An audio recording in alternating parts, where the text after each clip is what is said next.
Oke, selamat pagi semua. Hari ini saya akan meneruskan topik yang kemarin sudah dibahas oleh Pak Plung di kelas bersama. Kalau kemarin itu Pak Plung membahas tentang kreativitas ya. Hari ini saya akan lebih membahas terkait dengan engineering design. Nah, yang diharapkan dari kalian pada perkuliahan hari ini itu seperti ini. Terus saya langsung ke main topiknya. Nah, ini terkait dengan desain. Karena mata kuliah ini pun namanya adalah pengantar rekayasa dan desain ya. Pengantar rekayasa dan desain. Nah, jadi kalian harus paham juga terkait dengan apa itu desain.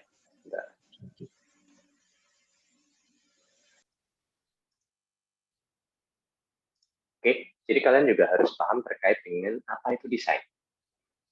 Proses mendesain yang baik dan benar itu seperti apa. Oke, nah proses desain yang baik dan benar itu cukup panjang, ya, karena sebenarnya sebenarnya proses yang baik dan benar itu mengikuti seperti yang kalian lihat di sini. Mulai dari empathize, mendefinisikan masalahnya, kemudian mencari ide, prototyping, testing, seperti itu. Ya. Nah, biasanya yang akan cenderung diajarkan oleh dosen-dosen di FMD itu lebih ke arah ini. Pada saat kita mendesain sesuatu lebih ke arah ini. Dari mencari idenya, kemudian prototyping, sampai testing. Lebih ke arah sini. Nah, tetapi kadang-kadang dosen FTMD itu lupa. Bukan lupa sih, memang itu bukan areanya ya. Bagaimana untuk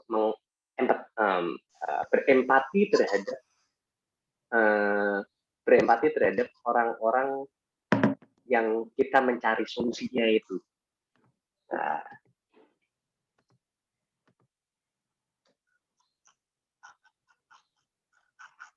oke. Jadi bagaimana cara kita berempati? Ya.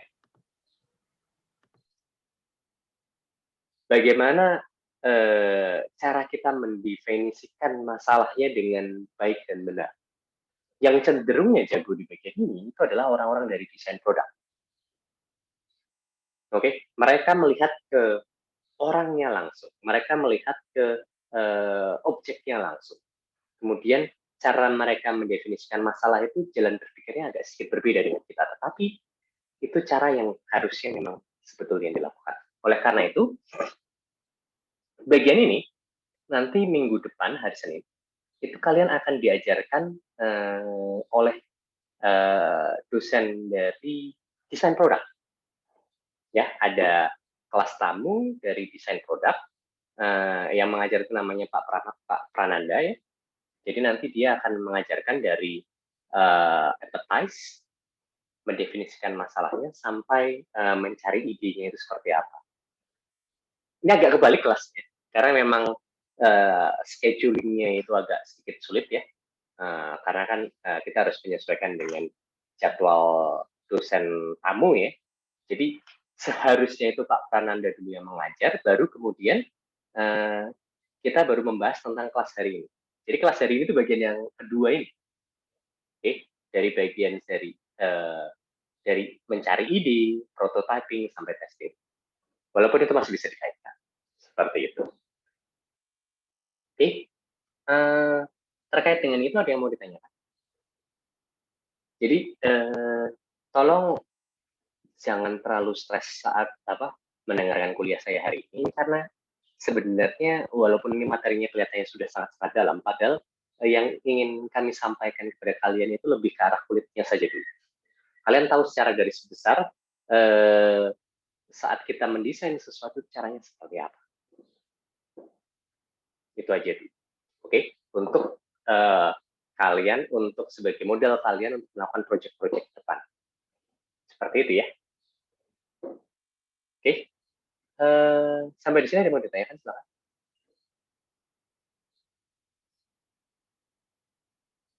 Tidak ada ya? Oke. Saya coba lanjutkan ya. Jadi sebenarnya mungkin beberapa di antara kalian itu agak sedikit pusing. Ini kenapa kok materi kuliah ini materinya terlalu luas seperti itu? Karena gini, PRD ini, tujuan utama untuk PRD ini itu adalah memberikan gambaran ke kalian terkait dengan apa yang akan kalian lakukan di FMP. Oke, sekaligus untuk memberikan bekal terkait dengan desain. Seperti itu. Oleh karena itu akan ada proyek-proyek di sana yang urusannya dengan desain, lalu ada juga materi-materi seperti ini tentang desain.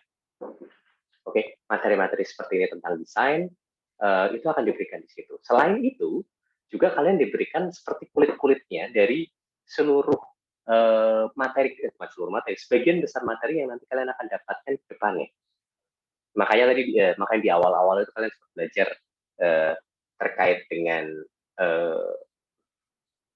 gaya ya, terkait dengan statika seperti itu, kalian nanti juga akan diberikan informasi terkait dengan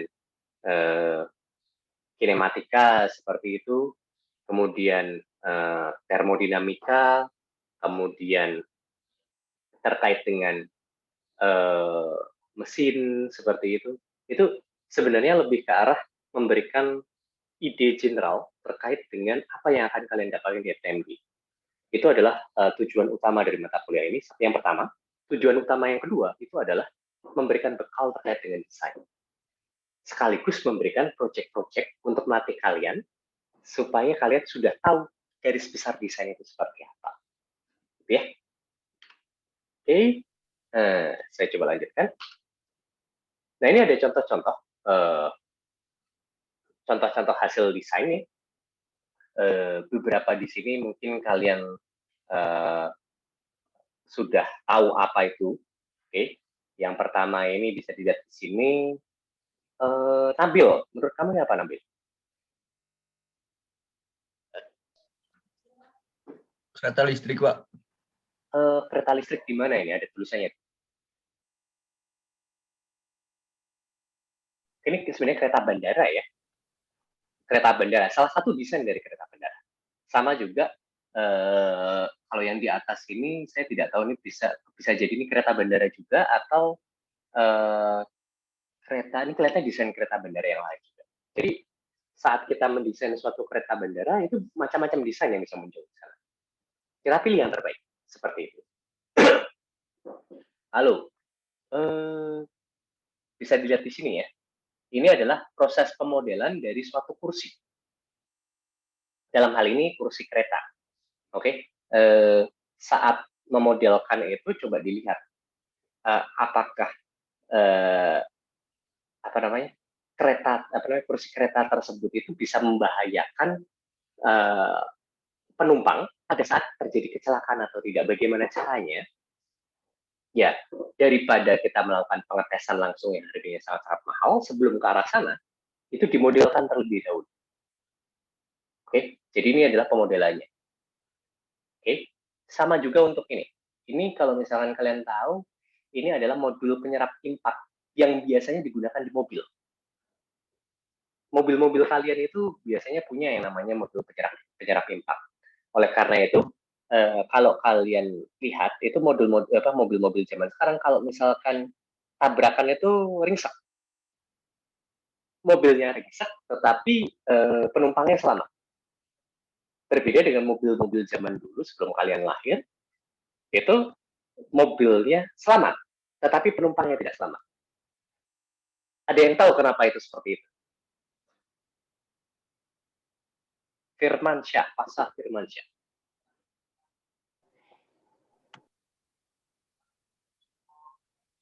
Halo Pasha, menurut kamu gimana Pasha?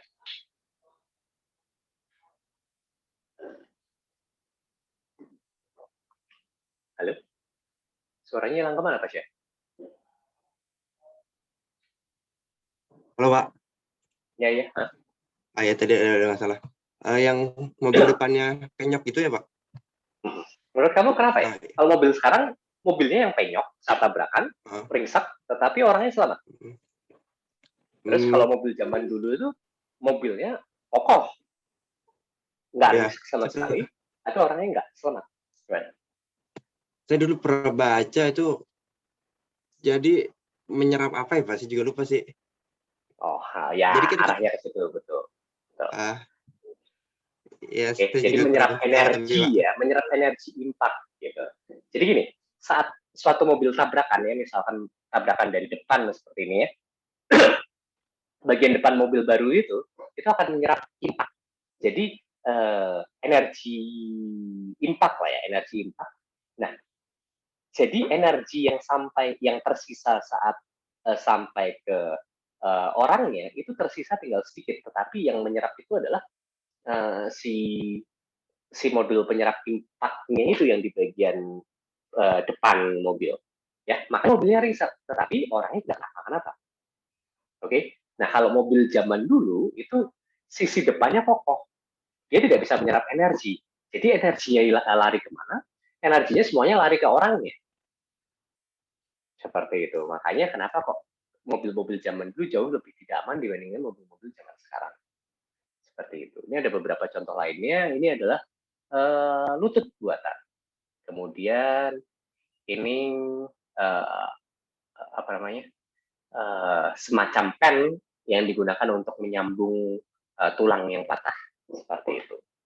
Oke, banyak sekali contoh-contoh engineering design yang ada di muka bumi. Oke, cuman saya tidak akan membahas semuanya terlalu detail ya. Nanti saya akan berikan contoh-contoh lain. Nah, ini engineering design ya. Jadi kita selalu mulai dari kebutuhan. Ini yang sebenarnya muncul di beberapa proses awal yang minggu depan akan diajarkan oleh Pak Pananda. Jadi kebutuhan desain itu, kebutuhannya itu seperti apa, itu akan muncul dari situ. Dari proses empathize, dari proses empathize sampai proses mencari tahu kebutuhannya itu seperti apa. Itu akan muncul dari kelas Pak Prananda seharusnya. Ya, dari situ. Kemudian ini biasanya kita lakukan terlebih dahulu. Oke. Kemudian ada prosesnya. Prosesnya itu melibatkan proses desain rekayasa, dan di situ juga kita perlu ada teknologi dan ilmu pengetahuan yang ada di situ. Oke, jadi dilakukan semua, nyampur semua di sini. Hasil akhirnya adalah suatu desain. Oke, hasil akhirnya adalah suatu desain. Jadi seperti itu. Ini yang dilakukan di 2 step awal. Ini adalah yang dilakukan di 3 step berikutnya. Oke, melibatkan ilmu dan teknologi, mencapai hasil akhirnya adalah hasil desain. Seperti itu. Yang kita akan bahas hari ini itu lebih ke arah bagian sini. Apa yang kita step by step, apa yang kita perlu lakukan dalam proses desain seperti itu secara garis besar. Tidak perlu detail secara garis besar. Oke. Nah ini sebelum ke arah itu ada satu mindset yang perlu ditekankan di kalian. Ya, mungkin kalau kalian masih muda juga ya, kalian mungkin akan sempat berpikir, oh pesawat yang baik itu seperti apa? Oh pesawat yang baik itu yang strukturnya paling kuat, kemudian aerodinamikanya paling bagus, yang nomor 2, lalu apa namanya, sistem pendorong propulsinya, engine-nya itu juga yang paling bagus. Oke, mungkin sebagian besar dari kalian seperti itu berpikir.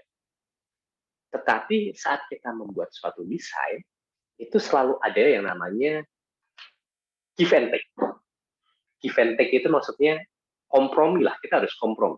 Jadi ada bagian yang mungkin kita tidak sekuat itu, asalkan oke dan masih sesuai dengan kekuatan yang dibutuhkan, itu sudah mencukupi.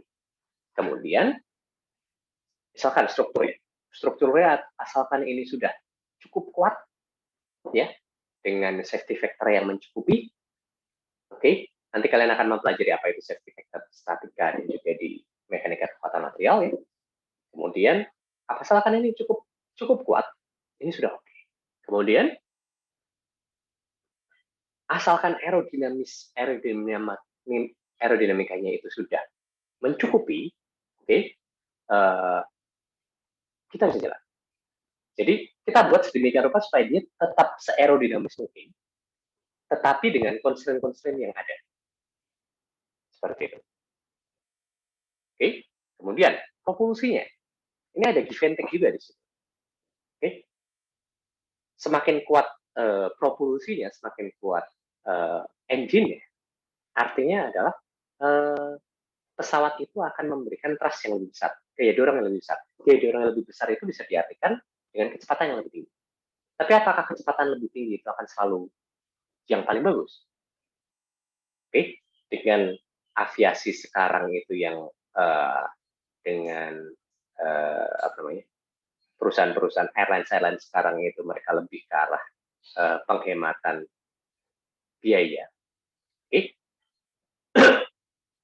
cenderungnya bagian propulsi ini dibuat sedemikian rupa supaya efisien.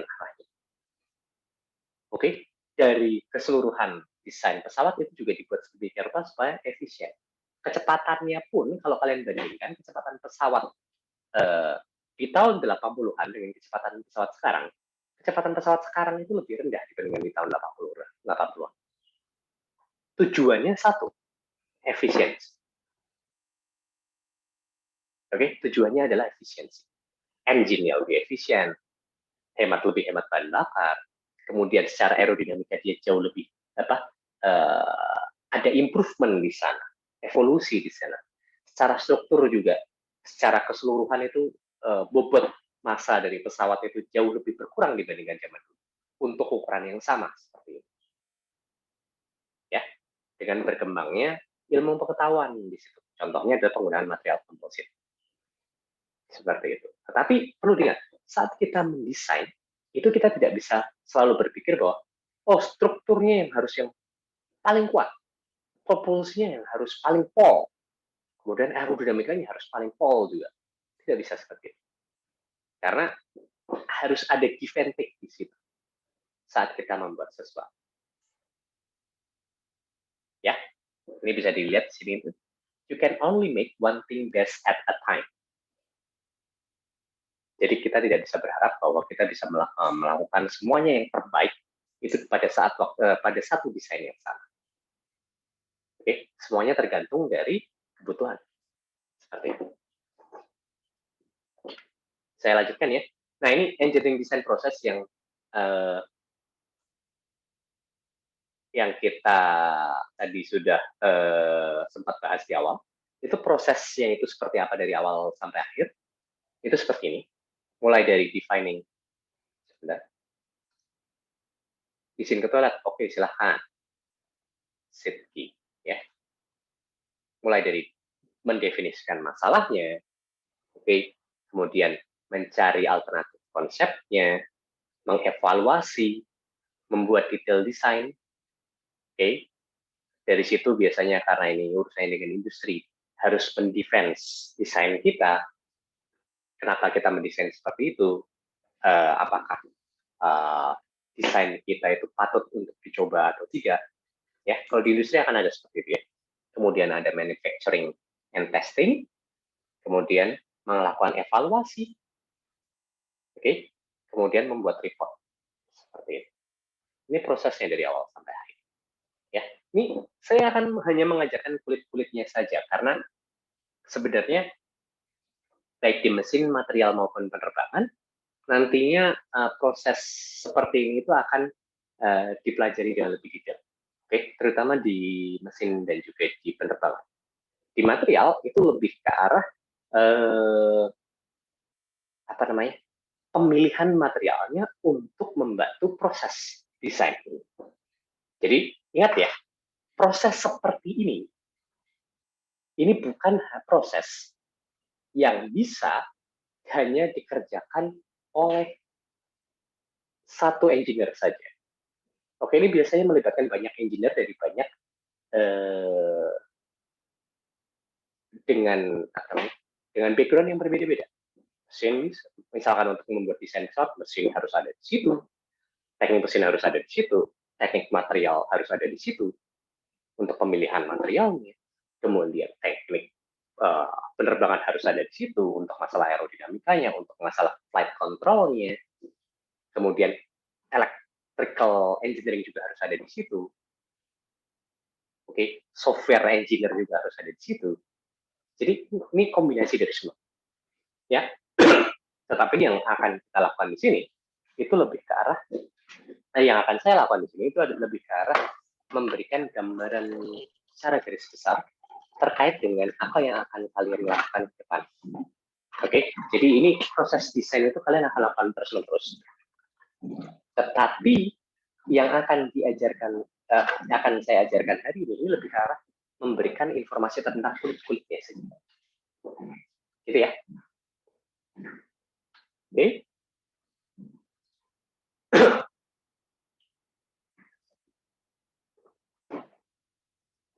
Saya lanjutkan.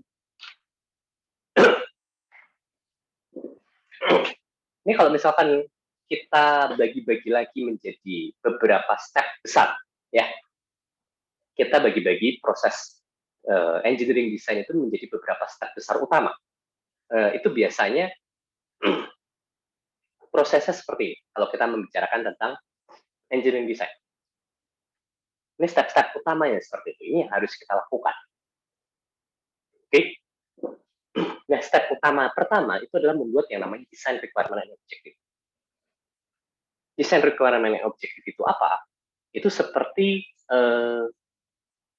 penghubung antara design needs, oke, antara definisi problem atau design needs yang kita dapatkan dari customer, oke, untuk menjadi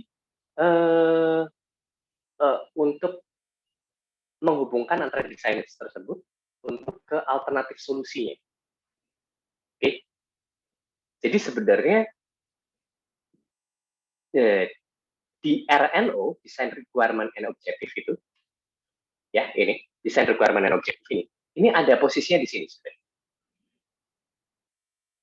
Oke, step pertama itu melalui Design Requirement and Objective setelah kita mendapatkan design needs dari customer seperti itu. Itu kita mulai dengan yang namanya Design Requirement and Objective. Kemudian dari Design Requirement and Objective itu kita bisa membuat step selanjutnya adalah Conceptual Design. Walaupun sebelum mendapatkan Conceptual Design ini ada proses yang harus dijalani di sana. Ya, ada proses yang harus dijalani di sana. Proses tersebut itu mencakup alternatif solusi yang mungkin di sana. Kemudian kita pilih salah satu. Kemudian setelah kita sudah punya conceptual design-nya, kemudian kita buat embodiment design, lalu detail design, lalu terakhir prototyping dan testing. Jika hasilnya masih kurang, kita kembali lagi ke awal. Design requirement objective, muter lagi seperti itu. Oke, jadi proses desain itu cenderung iteratif sampai kita menemukan desain terbaik, hasil terbaik yang cocok, yang bisa dijual seperti itu. Oke. Nah, ini yang pertama, kita bahas dulu satu persatu ya. Design requirement objective. Oke. Setelah kita mendapatkan permasalahannya, oke, kemudian kita coba melakukan untuk membuat si design requirement objective ini. Setelah kita mengetahui permasalahannya, oke, kita harus melakukan yang namanya background research. Kita harus melakukan riset di sana. Oke, riset. Kenapa kita harus melakukan riset? Karena gini, setelah kita tahu permasalahannya, setelah kita tahu kebutuhannya itu seperti apa, kita perlu membuat suatu lembar kerja atau suatu spec sheet ya. Intinya adalah spek-spek apa yang harus dimiliki oleh alat kita. Oke, untuk memenuhi kebutuhan dari customer. Engineering specification ini. Oke, untuk memenuhi kebutuhan dari si customer. Oleh karena itu kita perlu melakukan background research. Ini pun juga kegiatannya iteratif. Ya, jadi design requirement and objective itu sebenarnya adalah isinya adalah kebutuhan yang harus dipenuhi. Contohnya itu seperti ini. Ini agak terlalu detail ya. Sorry, saya pakai contoh yang lebih gampang saja untuk kalian. Nah ini untuk desain requirement objektif biasanya itu mencakup bagian-bagian poin-poin seperti ini ya. Performanya harus seperti apa, geometrinya seperti apa, materialnya seperti apa, waktu, cost, tapi tidak melulu semuanya harus ada di situ. Tergantung dari kebutuhan. Kemudian ergonomiknya, beratnya, keamanannya, standarnya, cara manufacturing-nya, seperti itu. Bisa sedetail itu, bisa tidak. Tergantung dari kebutuhan. Nah, ini contohnya. Nah, contohnya ya. Ya, misalkan kita ingin mendesain dan membuat auto golfer. Auto golfer itu adalah robot, semacam robot yang bisa menemani kita lah ya, menemani kita untuk main golf. Oke, saya tanyakan di sini. Di sini ada yang bisa main golf?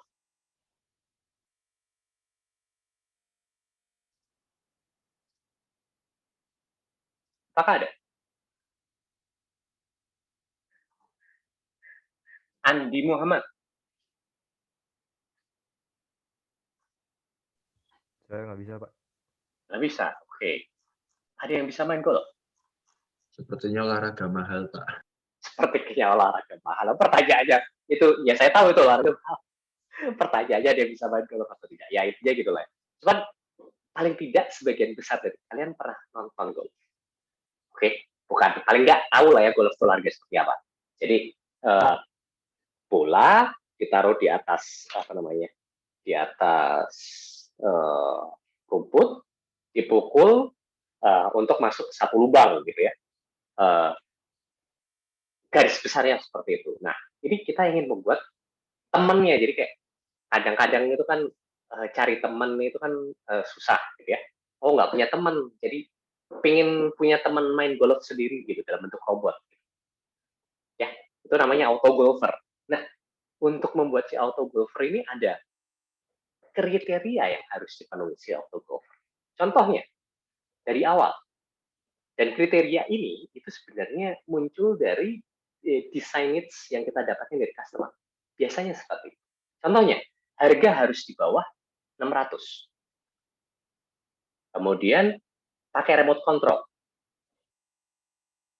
Walaupun ini sebenarnya kriteria-kriteria yang sudah mulai detail ya. Kemudian ada servonya, motornya jumlahnya maksimum 8. Tidak diperbolehkan menyentuh bola sampai waktunya dia menembak. Oke. Jadi satu unit untuk drive dan putt. Itu kalau misalkan di golf itu ada 2 macam pukulan ya, drive dan juga putt. Drive itu yang pukulan jarak jauh yang melambung gitu ya bolanya. Kalau yang putt itu yang di daerah aduh itu bahasanya apa sih? Di daerah dekat lubang gitu yang cuman tuk gitu, bolanya cuman menggelinding seperti itu. Jadi ini alat yang ingin dibuat itu satu unit untuk driving bola yang panjang itu dan juga yang putt seperti itu. Kemudian portable. Kemudian harus bisa lolos dari safety inspection. Oke. Ukurannya tidak boleh diameternya tidak boleh lebih dari 3 feet. Seperti itu. 3 kaki. 3 kaki itu ukurannya berarti berapa ya? Satu kaki itu sekitaran 12 inci, 30 cm. 30 cm kali 3, 90 cm. Jadi diameternya itu sekitaran 90 cm. Seperti itu.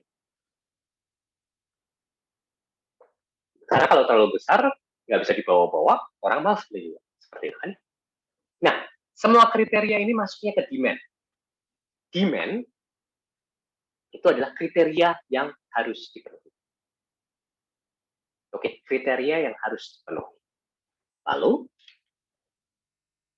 ada lagi kriteria lain. namanya adalah wish. W, ya, W di sini adalah wish. Itu kriteria yang levelnya itu sunnah. Kalau dipenuhi, alhamdulillah. Kalau tidak dipenuhi, ya sudah. Seperti itu. Oke. Lalu ada beberapa demand lain. Seperti itu. Remote triggering, can touch until stroke. Kenapa ini double ya? Nah, ini double. Sama itu harusnya. Oke. Adjustable drive.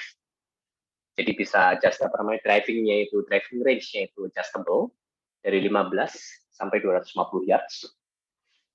Oke. Adjustable footing dari 0 sampai 15 yards. Bisa beroperasi di kemiringan 45 derajat. Oke, lalu wish-nya seperti ini. 95% pukulan untuk jarak lebih kecil daripada 3 feet itu harus masuk. Kemudian jarak drivingnya, jadi kayak error driving pada saat drivingnya. Error pada saat drivingnya itu hanya plus minus 5 yards. Jadi misalkan kita adjust drivingnya untuk bisa mendrive sampai 150 yards ya, masuk di sini. Errornya itu cuma plus yang diperbolehkan hanya plus minus 5 yards. Seperti itu. Tapi itu masuk kriteria WIS. Kalau dipenuhi, bisa dipenuhi, alhamdulillah. Seperti itu. Oke. Ini contoh-contoh lainnya. Geometrinya. RC Servo 8, single unit 3. Ini detailing dari yang pertama tadi ya. Kemudian materialnya. Not degrade in rain snow. Oke. Tapi ini masih WIS ya maksudnya. Ready to go. Jadi ini time constraint ya. Jadi prosesnya itu adalah 14 minggu dari awal sampai barangnya itu jadi dan bisa dijual. Seperti ini. Ini waktu yang sangat pendek kalau untuk urusan produksi alat. Ya, ini waktunya sangat pendek. Hanya sekitar 3 bulan ya. Ini waktunya sangat pendek. Kemudian harganya di bawah 600. Oke. Can use available tools, necessary skills in team, dan seterusnya seperti itu. Oke. Ini contoh dari suatu DRNO. Design Requirement and Objective. Oke. Ya. Demand itu yang harus dipenuhi, wish itu yang sebaiknya dipenuhi, tetapi kalau tidak bisa dipenuhi, ya sudah. Seperti itu. Ini contoh dari DRN. Oke. Ini kelanjutan dari yang tadi ya. Seperti itu.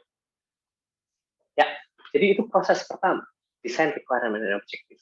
Membuat Design Requirement and Objective dari Design Needs, oke, sampai dapatkan spek-spek seperti ini. Spek yang harus dipenuhi, dan spek yang kalau bisa dipenuhi, alhamdulillah. Seperti itu. Ini adalah DRNO. Ini contoh DRNO itu seperti ini. Ini adalah contoh DRNO. Nah, setelah DRNO itu muncul, yang selanjutnya kita harus lakukan itu adalah conceptual design. Oke, dari spek yang harus dipenuhi dan spek yang kalau bisa dipenuhi, alhamdulillah, itu ini ya, design specification tadi ya, DRNO tadi. Dari DRNO tadi, kita coba melakukan brainstorming. Kan itu kan pekerjaan satu tim ya, pekerjaan satu tim. Jadi kita coba melakukan brainstorming untuk mencari solusinya. Solusi yang mungkin untuk kasus-kasus tadi. Bisa jadi solusinya itu per modul, per bagian. Oh, kita jadi bagi jadi beberapa bagian misalkan. Karena tadi alat autographer termasuk alat yang termasuk lumayan kompleks ya. Itu agak susah kalau cuman satu keseluruhan langsung dilakukan solusi untuk satu keseluruhan seperti itu agak susah. Biasanya yang dilakukan itu adalah solusi untuk bagian-bagian kecilnya. Seperti misalkan mekanisme pengukulannya seperti apa. Terus kemudian bagian contoh lainnya itu cara dia bergerak maju mundur seperti apa. Itu masing-masing bisa dilakukan yang namanya brainstorming ini. Untuk mendapatkan conceptual design untuk masing-masing bagian, kemudian nanti baru disatukan. Seperti itu. Atau kalau untuk kasus yang tidak terlalu kompleks, ya, untuk kasus yang tidak terlalu kompleks, bisa jadi satu proses seperti itu cukup. Tidak perlu dibagi menjadi modul-modul seperti itu. Jadi semuanya tergantung dari hal, tergantung dari benda yang ingin kita buat. Kalau terlalu kompleks, kita harus bagi di bagian sini. Jadi nanti kita akan dapatkan conceptual design untuk masing-masing bagian, baru kemudian dijadikan satu. Walaupun matching terkait dengan satu bagian dengan bagian yang lain itu juga harus dipikirkan. Seperti itu ya. Ya, setelah brainstorming untuk mendapatkan opsi solusinya, kita coba harus cari solusi terbaik yang mungkin. Solusi terbaik, lalu terakhir kita harus dapatkan setelah kita pilih solusi terbaik, kita buat si conceptual design. Seperti itu. Oke, silahkan Nathan. Kalau mau ketawa, silahkan. Oke, saya coba lanjutkan.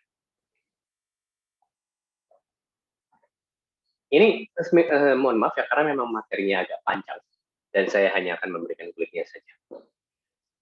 Sesi pertanyaan saya kumpulkan di belakang. Ya, sesi pertanyaan saya kumpulkan di belakang. Oke. Kemudian saya lanjutkan. Nah, ini contoh brainstorming ya. Mungkin kemarin Pak Pulung sudah menyinggung sedikit ya terkait dengan brainstorming ini. Jadi intinya saat brainstorming itu intinya adalah dalam satu kelompok, ya, dalam satu kelompok itu coba masing-masing mengajukan ide segila mungkin. Jadi bukan segila mungkin ya, intinya mengajukan ide untuk menyelesaikan permasalahan. Oke, tidak boleh ada penilaian terlebih dahulu di awal, karena ini baru proses brainstorming. Jadi agar bisa sebebas-bebasnya, agar bisa semua ide itu muncul, tidak boleh ada penilaian. Jadi jangan dinilai dulu. Kita suspend judgment. Agar ide-ide itu bisa mengalir bebas. Seperti itu. Oke? Ya, agar ide itu bisa mengalir bebas. Dan yang diutamakan di situ adalah kuantitas untuk ide-ide yang ada. Jumlahnya itu yang kita butuhkan. Bukan kualitasnya. Karena kualitas itu baru bisa dilihat dari setelah kita melakukan judgment. Dan judgment tidak dilakukan di proses brainstorming ini. Oke? Nah, setelah kita masing-masing itu mencari ide segila-gilanya, mencari ide, mengeluarkan idenya jumlahnya sudah cukup banyak, itu kemudian dilakukan diskusi. Itu untuk mengkombinasi atau menyempurnakan dari ide-ide yang sudah ada. Oke? Ini bagian akhirnya ya, di bagian akhir proses brainstorming. Itu lebih ke arah, nah judgment itu baru muncul di situ. Oke? Judgment itu baru muncul di situ. Judgment baru muncul di situ. Oh, sebaiknya gini. Baiknya kok dari ide misalkan Pasha digabung dengan idenya siapa ini? Dengan idenya Emanuela seperti itu. Yang idenya Pasha lebih bagus di bagian mananya, yang lebih idenya Emanuela lebih bagus di bagian mananya. Coba kita gabung. Memungkinkan tidak? Kalau misalkan seperti itu, kalau misalkan bisa, ya itu jadi satu solusi baru. Oke, yang bisa jadi lebih bagus daripada solusi individual yang ada sebelumnya. Oke, brainstorming ini bisa dilakukan oleh perorangan, tetapi yang lebih cocok itu adalah kalau misalkan kita melakukannya bersama-sama dalam satu grup. Oke, nah nanti ini kemungkinan kalian akan melakukan. Jadi kenapa ini proses desain ini diajarkan? Karena nanti kalian akan perlu melakukan itu pada saat project-project, ya pada saat melaksanakan project-project yang akan diberikan. Oke? Sebagai informasi ya,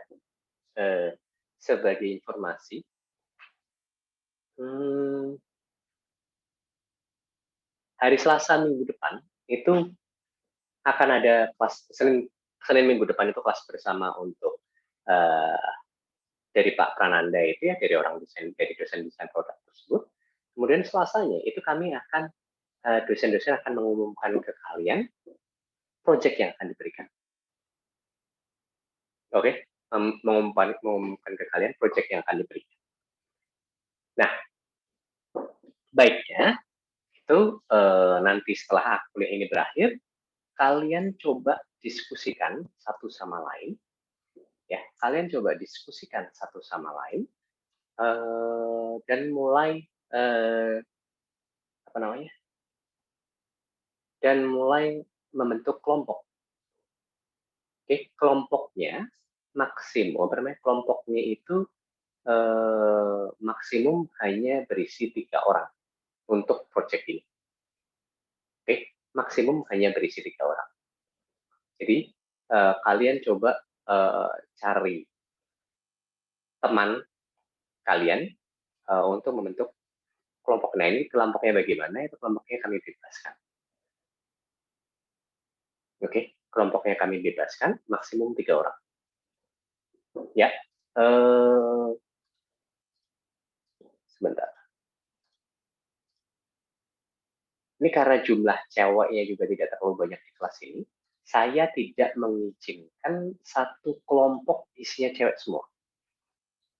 Oke, saya tidak mengizinkan, ini kriterianya cuma satu. Saya tidak mengizinkan satu kelompok isinya cewek semua. Itu satu. Yang kedua, jika kalian berpikir bahwa area kalian dekat dengan ada satu kelompok yang memang tempat tinggalnya itu dekat satu sama lain dan memungkinkan untuk bertemu, walaupun saya tidak mengencourage kalian untuk bertemu, ya, karena saya tidak mengencourage kalian untuk bertemu. Kalau kalian ingin mengambil opsi itu juga silahkan. Oke, karena kondisi sekarang yang pandemiknya itu sedang tambah parah lah ya, puncaknya aja masih belum terlihat. Saya sendiri pribadi tidak setuju apabila metodenya itu harus bertemu. Oke, karena memang kondisinya sedang seperti ini. Jadi nanti silahkan kalian pikirkan masing-masing, silahkan kalian diskusikan. Intinya adalah satu kelompok maksimum hanya 3 orang. Ya, satu kelompok maksimum hanya 3 orang. Tidak boleh semuanya cewek. Kriterianya itu ya, tidak boleh semuanya cewek. Semuanya itu artinya 3-3-nya cewek. Oke, lalu kemudian jika kalian mau mengambil opsi yang areanya dekat-dekat satu sama lain, silakan. Oke, seperti itu. Terkait pembentukan kelompoknya, apakah dipahami?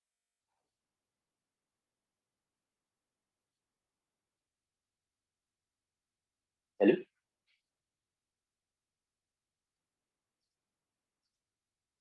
Lu pada tidur semua ini, ntar harus tanya aja. Mudafi. Halo Mudafi. Iya, Pak. Terkait pembentukan kelompoknya dipahami tidak? Iya, Pak. Oke, sip. Satu lagi ya. Setelah kalian membentuk kelompok,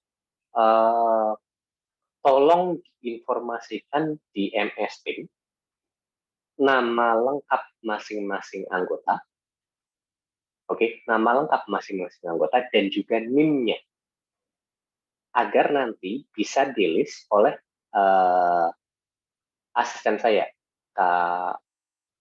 Ini ada Farah di sini, ada juga Ayodia, dan juga ada Dominico. Seperti itu. Farah dan Ayodia, minta tolong nanti kalau misalkan mereka menginformasikan di grup MS Team, tolong bantu di-list ya. Untuk kelompok-kelompok.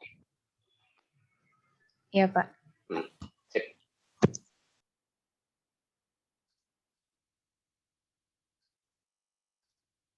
Oke, seperti itu ya. Jadi tolong kalian mulai membentuk kelompok maksimum hanya 3 orang.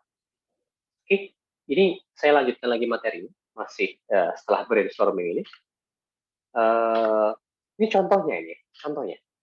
Misalkan kita ingin membuat aircraft hinge. aircraft hinge itu adalah pada pesawat itu ada satu bagian ya di mana si flap ini harus ditumbuh. Oke. Si flap itu harus bertumpu pada bagian tersebut supaya dia bisa flap ya, namanya flap pesawat itu kan bisa seperti ini, bisa naik turun seperti itu. Nah, ini contoh dari hasil brainstorming. Oh, ada yang desain pertama seperti solid block with 3 holes. Desain kedua, machine block. Desain ketiga, welded structure seperti ini. Desain keempat, forged part with holes drilled in the second way of creation. Seperti itu. Oke. Nah, pada saat mendefinisikan permasalahannya sebelum brainstorming itu kalian harus mendefinisikan masalahnya secara detail ya.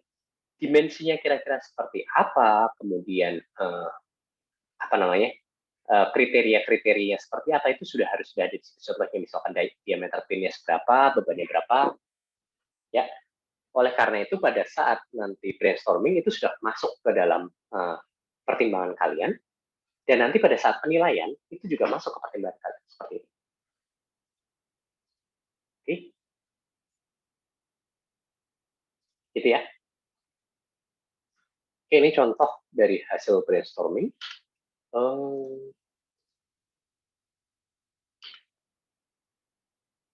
Ini contoh lagi, mekanisme penggerak meja.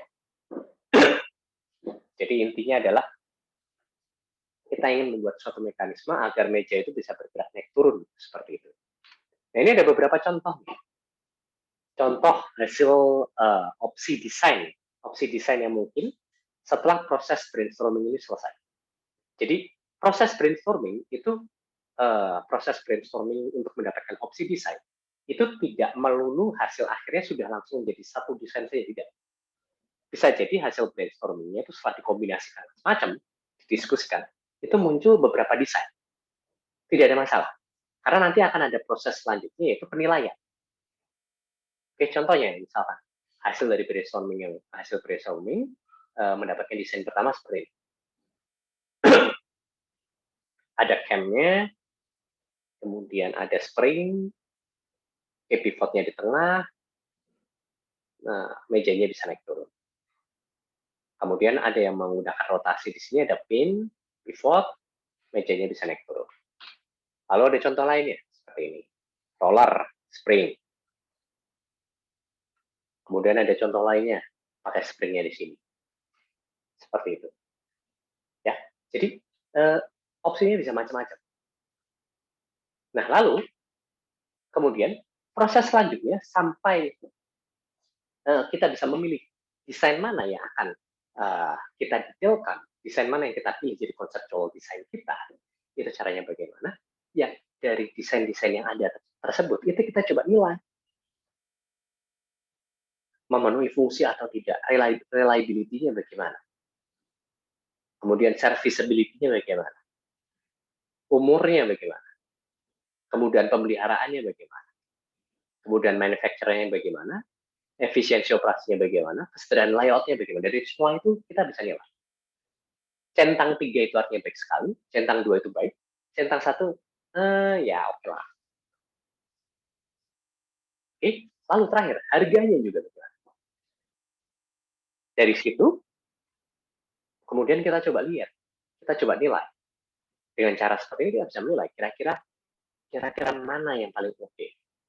Oh, ternyata kok kelihatannya dari penilaian kita itu yang menurut kita paling lumayan lebih oke dibanding yang lain adalah desain B.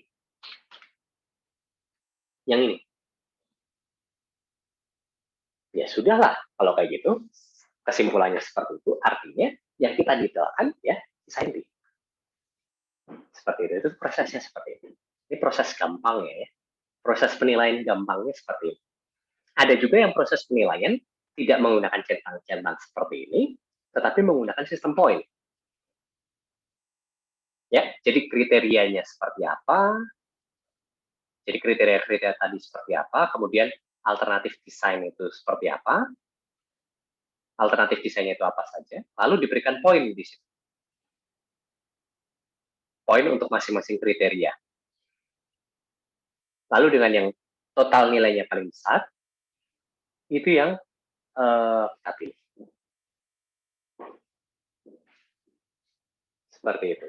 Kadang-kadang masing-masing kriteria diberikan pembobotan juga, karena kadang-kadang kriteria satu dan kriteria yang lainnya memiliki efek yang lebih berat terhadap si model si alat kita misalkan. Ya, jadi kadang-kadang diberikan pembobotan seperti itu. Tapi kalau misalkan kasusnya itu adalah masing-masing kriteria sama aja kok. Oh ya udah tanpa pembobotan, jadi nilainya ya udah 1 sampai 10 misalkan, langsung ditotalkan seperti itu. Dia perlu ada pembobotan.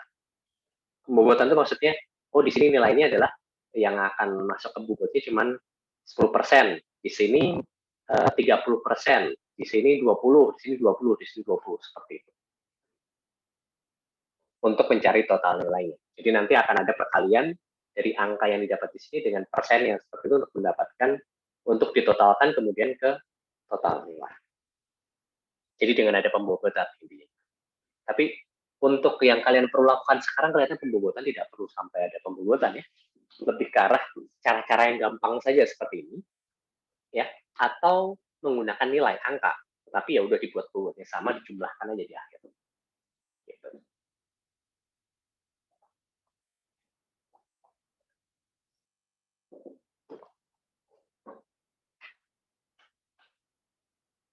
Oke, saya coba lanjutkan. Nah, setelah kita dapatkan alternatif desain terbaik, yang kita jadikan conceptual design, ini kita dapat conceptual design. Lalu selanjutnya, hal selanjutnya yang kita perlu lakukan adalah mulai mendetailkan. Pendetailan yang pertama itu sampai untuk mendapatkan si embodiment design itu adalah layout-layoutnya itu seperti apa, terus bentuknya seperti apa. Mulai dari situ dulu.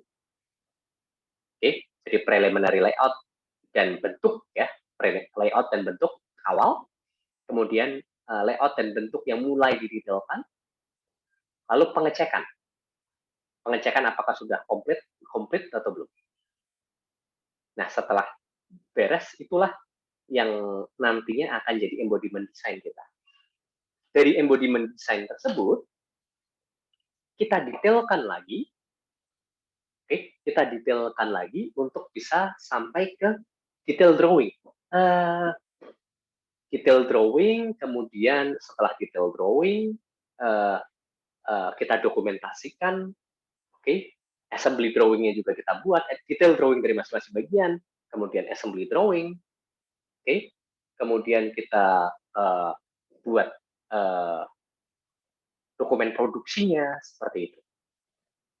Saya yakin sekarang kalian lagi sedang mengambil mata kuliah gambar teknik ya, betul ya, sebagian besar. Ya, Pak. Tersenang? Betul, Pak. Betul, Ya, Pak. oke. Kalian sedang mengambil gambar teknik. Nah, gambar teknik itu kegunaannya di mana? Itu kegunaannya untuk bagian ini. Detail drawing dan juga assembly drawing pada bagian tersebut. Dan itu nanti akan jadi bagian dari dokumen produksi. Seperti itu. Setelah itu semua beres, kita dokumentasikan, itu adalah menjadi detail desain kita yang akan kita gunakan untuk prototyping. Seperti itu. Walaupun bagian ini pun juga bisa jadi ada iterasi juga. Semua bagian proses-proses yang kita lalui itu semuanya ada iterasi. Seperti itu. Ya, ini secara garis besar seperti itu.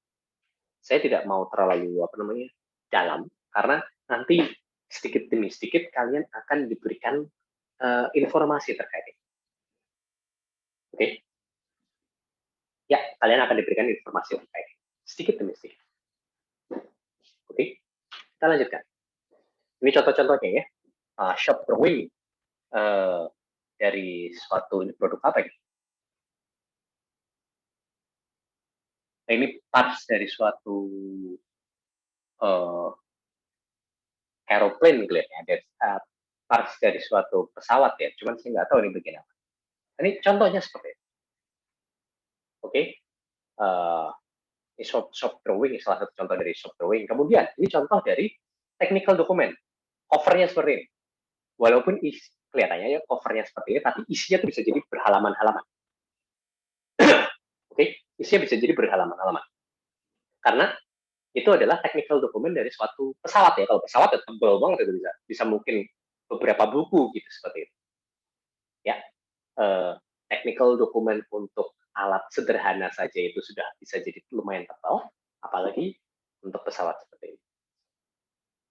Oke, technical document itu salah satu hal yang diperlukan ya. Diperlukan untuk dokumentasi akhir dari suatu detail desain. Oke, shop drawing dan juga technical document. Isinya itu adalah segala hal terkait dengan produk terkait, plus semua gambar-gambar terkait dengan produk tersebut. Gitu. Oke, saya lanjutkan. Ini perbandingan berbagai jenis desainnya, mungkin kalian ini kita singkat saja, jangan terlalu bingung juga di bagian sini. Ini lebih ke arah garis besarnya saja. Jadi, apabila kita membandingkan desain yang dilakukan di mechanical, electrical, engineering, software engineering, dan juga yang terakhir ada industrial engineering. Apabila kita membandingkan, ya masing-masing itu perbandingan dari berbagai desain yang ada di masing-masing jurusan ini agak sedikit berbeda satu sama lain. Ya. Jenis objeknya itu berbeda. Oke. Berbagai kalau untuk mechanical itu ada tipenya macam-macam, kadang-kadang lintas disiplin. Electrical itu cenderungnya adalah komponen standar, software itu cenderungnya adalah dalam bentuk teks program. Industrial itu bentuk tekstur dan warna biasanya seperti itu. Oke. Mechanical itu semua jenis. Mechanical yang dimaksudkan di sini itu bukan hanya mechanical ya. Mechanical, aerospace, dan juga material. Karena itu sebenarnya satu rumpun ilmu itu. Satu FKMD. Ya. Jadi jenis masalahnya itu semua jenis. Oke, untuk electrical itu lebih ke arah pemilihan dan juga konfigurasi. Software itu lebih ke arah pemilihan dan juga konfigurasi. Industrial itu juga semua jenis. Hubungan fungsi dan bentuknya itu lebih cenderung overlapping. Oke, ini kalian tidak perlu paham segitu detailnya karena ini lebih ke arah perbandingan satu sama lain. Seperti itu. Oke, ini saya skip saja karena malah mungkin jadi akan membuat kalian lebih bingung ya. Ini sebagai sebagai informasi saja bahwa desain yang akan dilakukan di mechanical aerospace dan juga material dibandingkan dengan yang akan dilakukan di electrical engineering, software engineering, dan juga industrial engineering itu cenderungnya akan sangat-sangat berbeda. Sangat-sangat berbeda. Intinya itu aja. Oke. Jadi didetailkan lagi perbandingan antara desain yang ada di mechanical dan juga di industrial. Oke. Seperti itu. Walaupun ini masih mirip-mirip dengan pembahasan sebelumnya. Oke. Ini saya cepat saja di sini. Karena fokus saya di sini itu lebih ke arah memperkenalkan ya. Jadi contoh-contohnya setelah ini tuh kita akan membahas terkait dengan contoh-contohnya. Gitu. Nah, setelah saya bahas terkait dengan contoh-contohnya itu, kemudian baru saya akan membuka sesi tanya jawab biar kalian paham. Oh, ini contoh-contohnya seperti ini loh. Terus hubungannya dengan yang sebelum-sebelumnya itu pasti ada hubungannya satu sama lain. Seperti itu.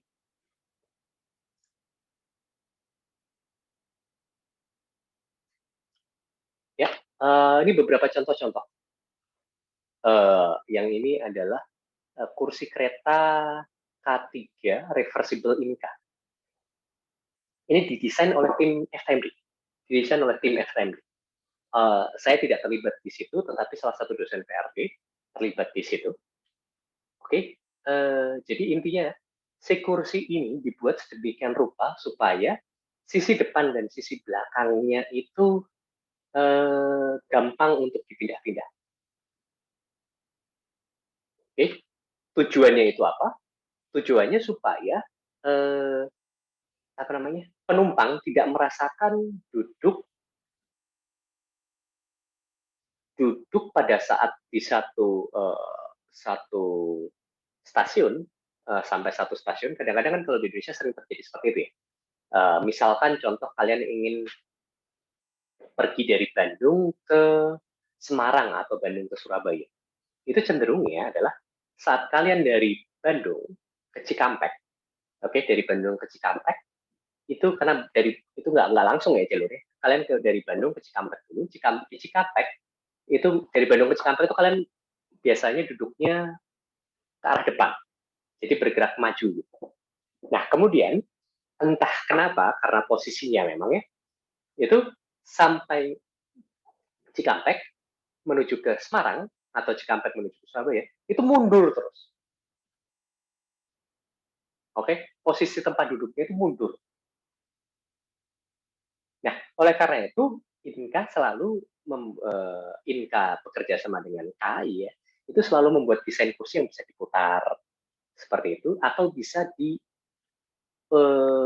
reversible seperti. Nah, ini jenisnya yang reversible. Jadi sisi sandaran depan dan sandaran belakang sama persis. Jadi kursinya itu bisa dibuat gini. Oh, kadang-kadang seperti ini, kadang-kadang bisa jadi seperti ini.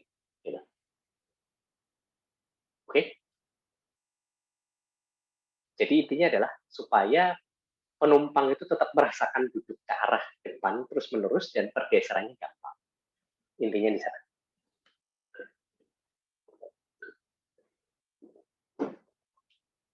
Oke.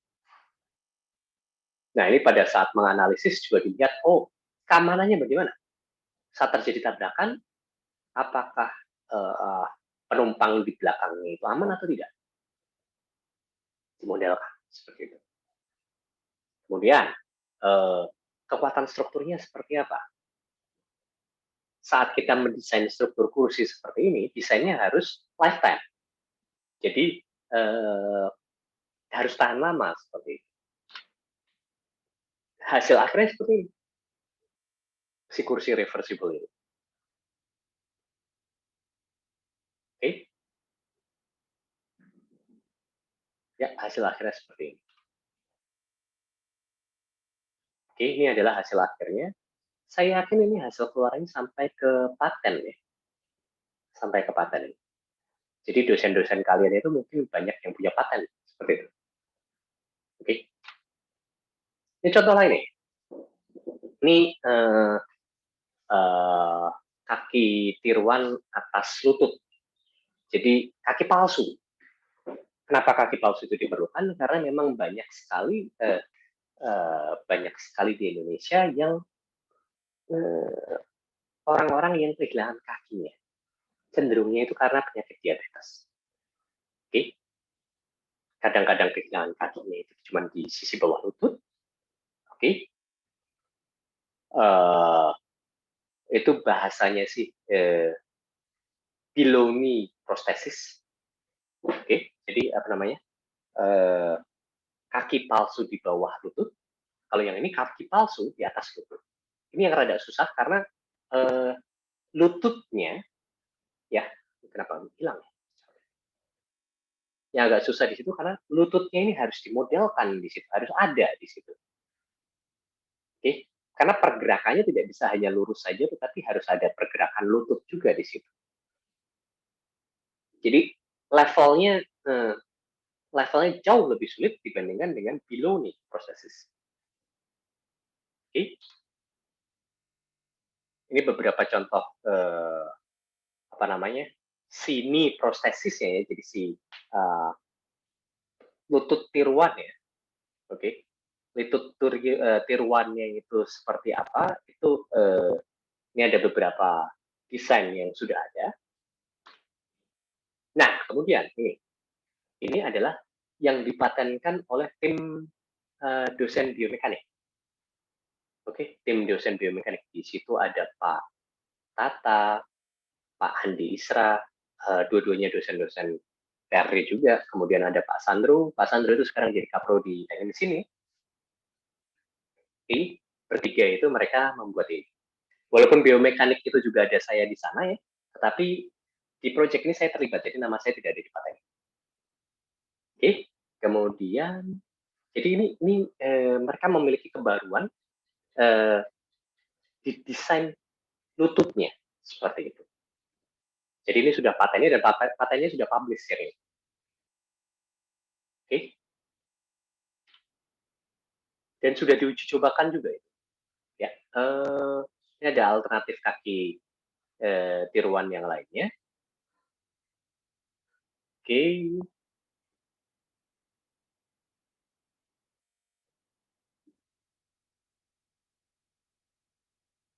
Kalau yang ini adalah pengembangan dari orang FRSRD ya, bisa dilihat di situ ya. Saat mengembangkan kaki prostetik. Oke, seperti itu. Ini contoh lainnya yang above knee prostesis. Oke, harganya memang lumayan lah ya di situ seperti itu. Contoh-contoh lainnya ya. Contoh-contoh desain lainnya ini saya sudah sempat membuka beberapa. Ada yang bisa menebak. Ini paten apa?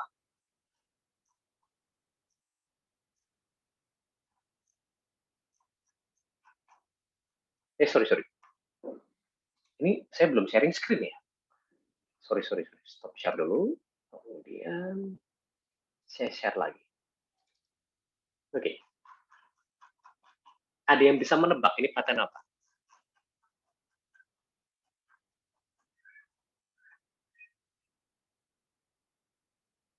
Silakan, apakah ada yang bisa menebak ini paten apa?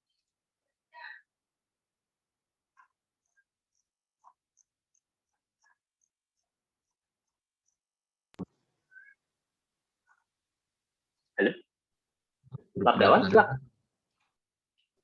Berhubungan dengan mulut nggak Pak itu? Berhubungan dengan mulut. Kalau kamu tebak kayak gimana? Buat ngunyah gitu Pak mungkin. Buat ngunyah, tapi arahnya kemana itu? Itu ada elektrikalnya lah ya di situ ya. Untuk mengukur kekuatan menggigit mungkin Pak? Betul sekali. Itu adalah paten yang diajukan dalam hubungannya dengan gaya gigit. Alat pengukuran gaya gigit. Alat pengukuran gaya pengunyahan. Seperti itu. Jadi ini salah satu mahasiswa bimbingan saya ya. Tugas akhirnya itu mendesain sampai membuat alat tersebut.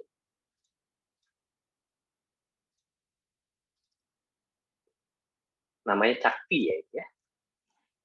Jadi mendesain sampai membuat alat tersebut. Jadi alatnya, ini kenapa saya sudah bisa informasikan ke kalian? Karena ini patennya sudah diajukan. Jadi akhir tahun lalu sudah diajukan.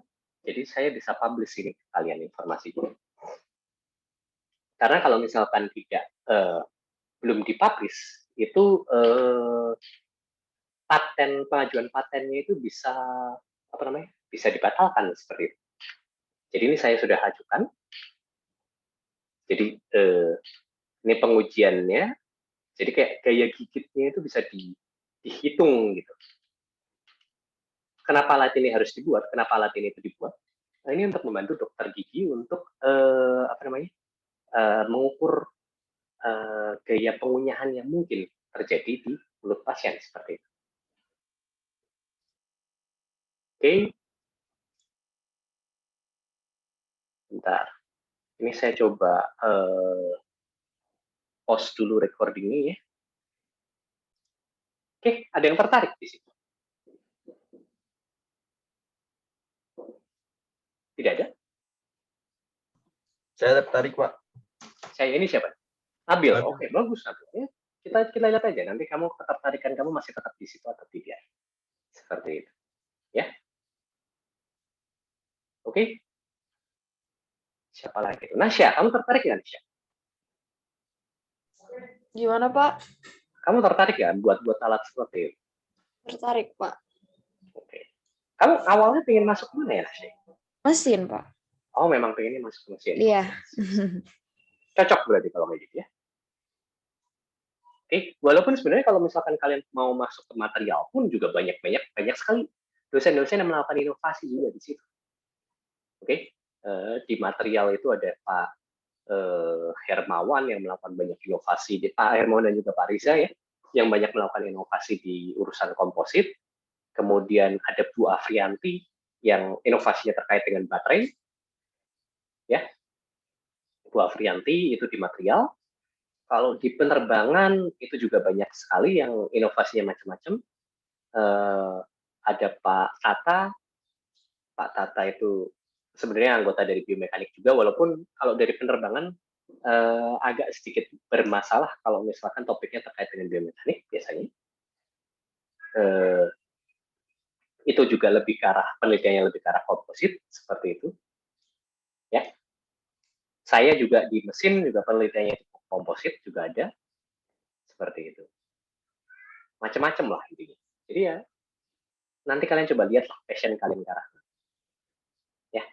Ini kelas PRD itu akan banyak cerita-cerita seperti ini karena tujuan utamanya itu adalah untuk kalian menetapkan hati kalian itu mau memilih jurusan apa dan juga memberikan pengantar terkait dengan materi-materi yang akan kalian terima di masing-masing jurusan plus pengantar terkait dengan desain itu sendiri seperti itu. Jadi ini kuliah menarik. Misalkan kalian lakukan kuliah ini dengan 100% lulus tuh harusnya oke lah. Nilai bagus juga harusnya bisa lah seperti itu.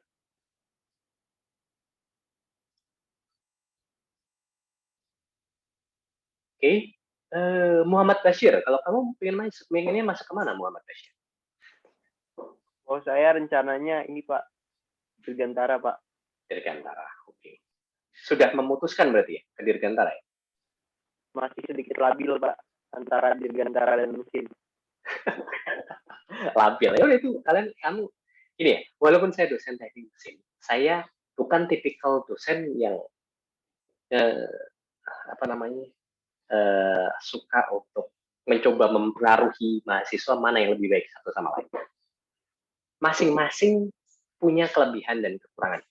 Ini saya jujur-jujurnya, masing-masing punya kelebihan dan kekurangan. Oke, dan masing-masing dibutuhkan di Indonesia. Oke, masing-masing dibutuhkan di Indonesia. Seperti itu. Ya. Hamam. Kalau kamu gimana?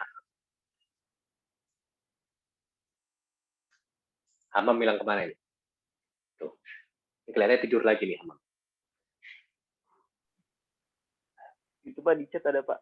Oh, di chat. Oh, kelihatannya mikrofonnya bermasalah. Oke, sip. Masuk mesin. Sip.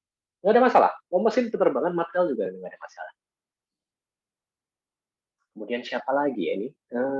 Brena. Kalau nggak salah Brena peminatan material ya Brena? Bener nggak ya? Saya lupa ingat. Betul, Pak. Oh, peminatan material. Oke, bagus peminatan material. Sip. Kamu kenapa kok peminatan ke arah material, Brena? Biasanya sudah ada, kalau peminatannya berarti sudah ada tujuannya kenapa pengen masuk ke sana. Halo, Brena? Lumayan panjang sih, Pak. Ceritanya panjang, tapi saya sebenarnya lumayan minat ke kimia, terus ya saya nemu material gitu, Pak. Jadi saya cari-cari dan...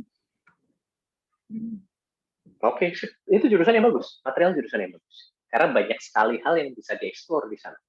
Dan material-material baru itu seperti material yang biocompatible seperti itu suatu hal yang memang masih perlu riset lebih panjang lagi, perlu penelitian lebih panjang lagi, dan memang perlu orang-orang di sana seperti itu. Siapa lagi di sini ya? Ahmad Zinedine. Ya, Pak. Kalau kamu pengen masuk mana? Saya mau masuk mesin, Pak.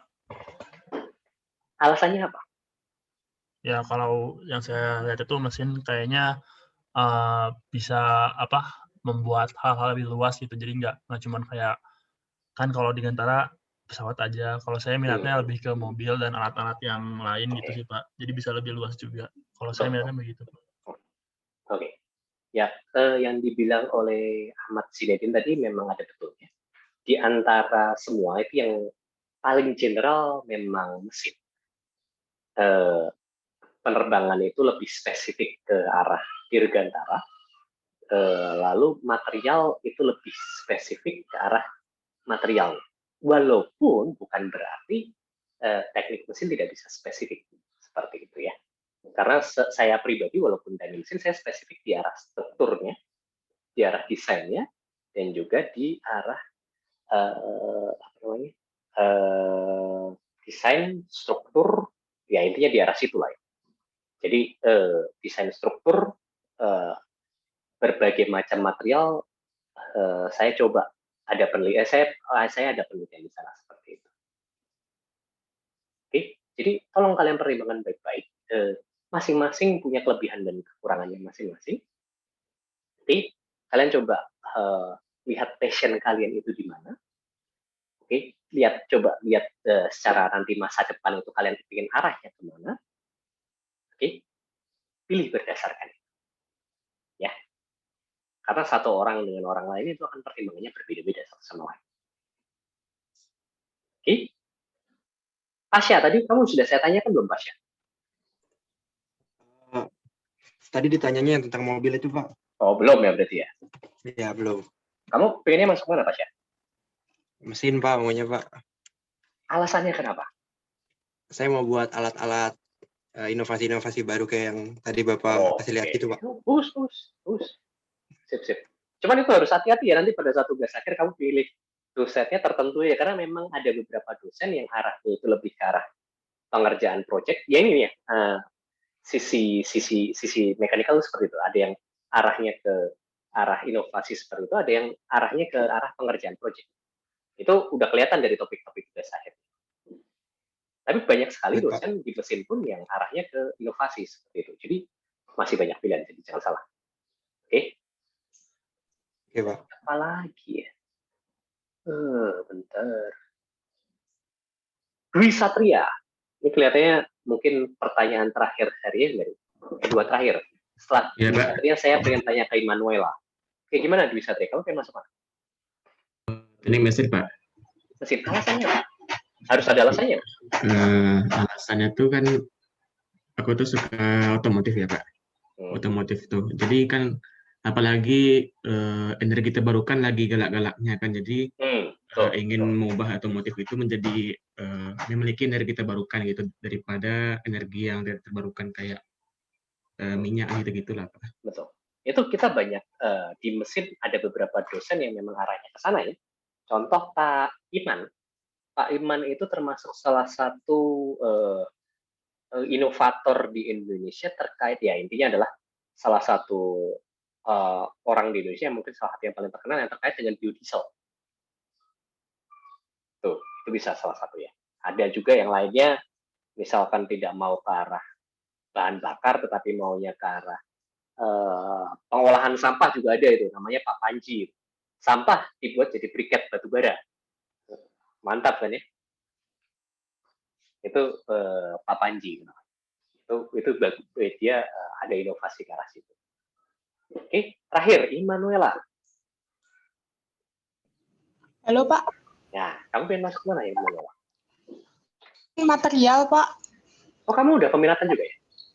Saya belum peminatan Pak. Saya sendiri juga masih labil Pak. Tapi minat saya lebih ke material. Labilnya antara mana kemana? Mungkin antara material dan dirgantara mungkin Pak. Oke. Yang masih membuat kamu labil untuk masuk ke material apa? Mungkin saya bisa tanya.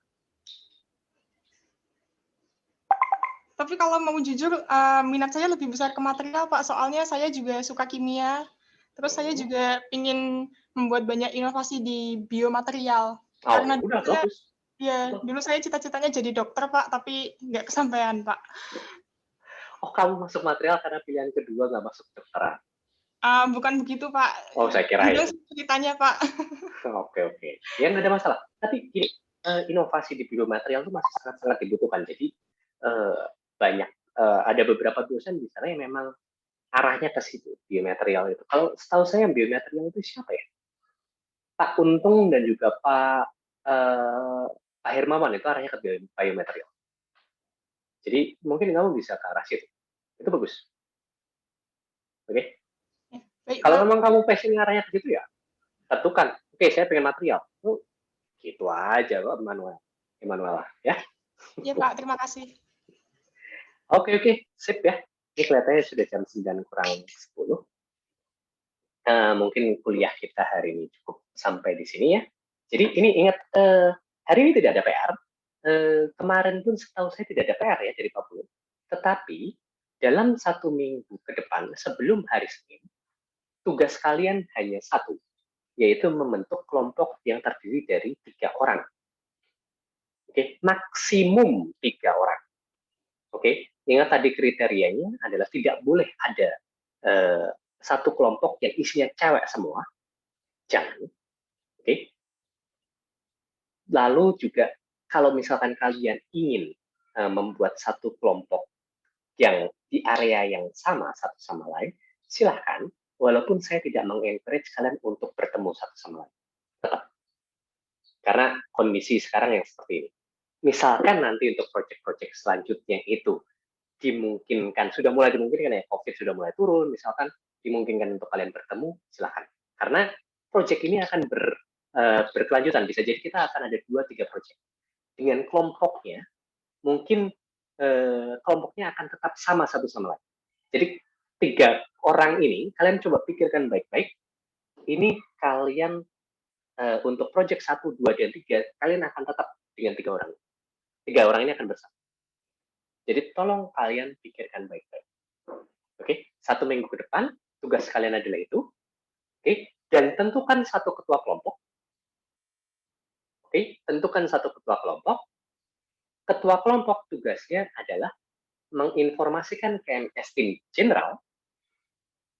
Oke, anggota kelompoknya itu siapa saja. Tuliskan nama lengkap dan juga NIM masing-masing anggota.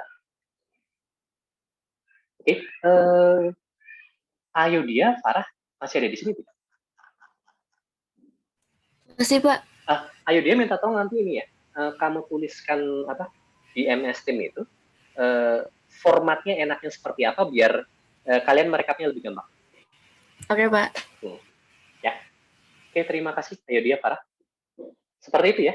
Apakah cukup jelas PR kalian 1 minggu ke depan? Jelas, Pak. Jelas, Pak. Oke, kalau kayak gitu. Ya, kelihatannya kuliah kita hari ini sampai di sini. Seperti biasa untuk kuliah yang kemarin, saya nggak tahu tuh videonya di-upload di mana ya. Biasanya sih link videonya akan diberikan di MS Team General tapi ya. Karena itu pelaksanaannya secara general atau kalian cek di file MS Team General yang PRD semuanya ada ya. Untuk kelas apa namanya? Untuk semua kelas itu, apakah ada link video yang kemarin? Oke, kalau link video yang hari ini, saya akan coba upload secepatnya.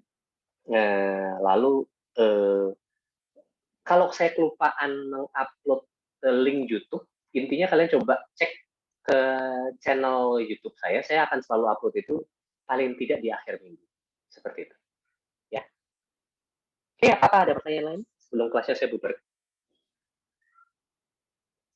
Harusnya aman ya? Oke, kalau kayak gitu sampai ketemu Senin minggu depan di kelas bersama. Dan juga Selasa minggu depan juga kemungkinan akan kelas bersama. Seperti itu ya. Oke, sampai ketemu minggu depan. Yuk, mari. Baik, Pak. Terima kasih, Terima kasih, Pak. Terima kasih, Pak. Terima kasih, Pak. Ya, terima kasih, Pak.